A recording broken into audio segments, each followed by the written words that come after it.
Hello, my name is Richard Almonte, and I'm your professor for GHUM 1207, Imagining Canada, an Introduction to Early Canadian Fiction. I'm glad you've decided to take the course.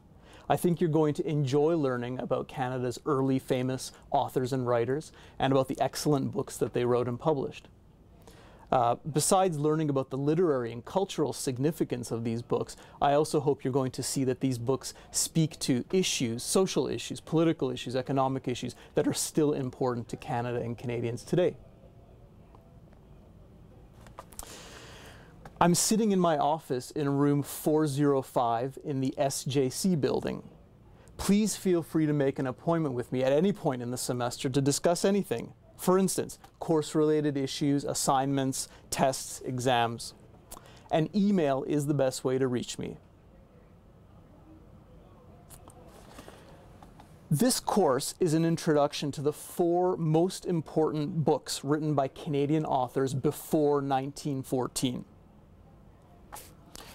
And here they are.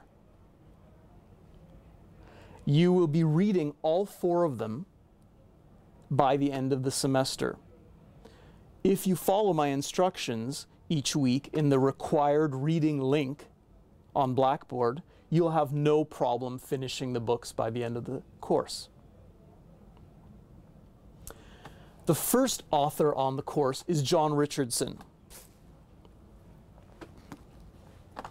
His famous novel Wacusta, published all the way back in 1832, tells the story of a garrison of British soldiers defending their fort against the Indian chief Pontiac, his warriors, and an English renegade named Wacusta.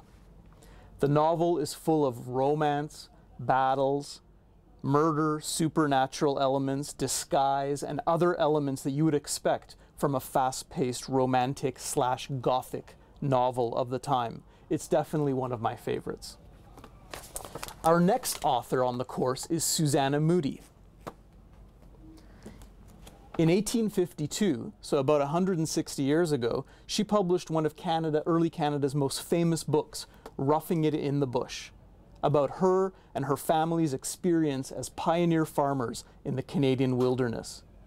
Written in an autobiographical style, this book is full of interesting and wacky characters and incidents that provide a useful context to describe, for instance, immigration, one of Canada's most important issues that is with us still today.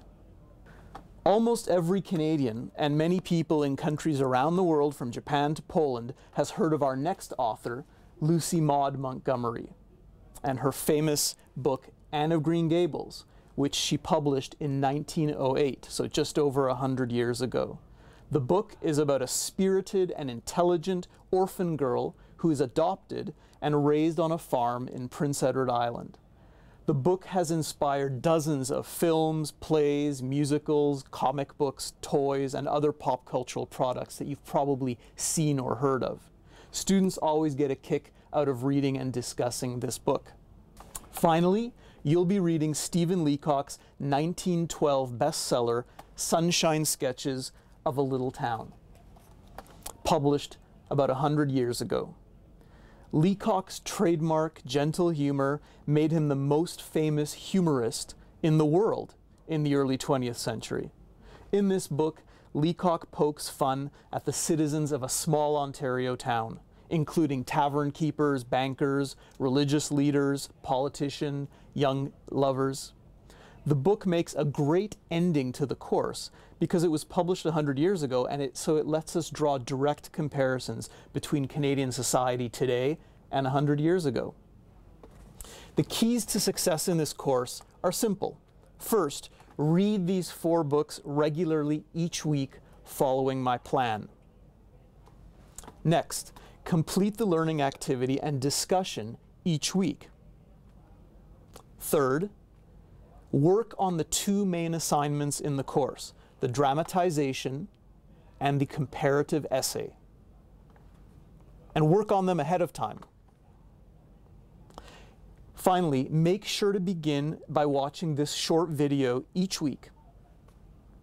I look forward to getting to know you better through your posts, through your assignments, through any time you may walk through my door and an appointment. See you next time.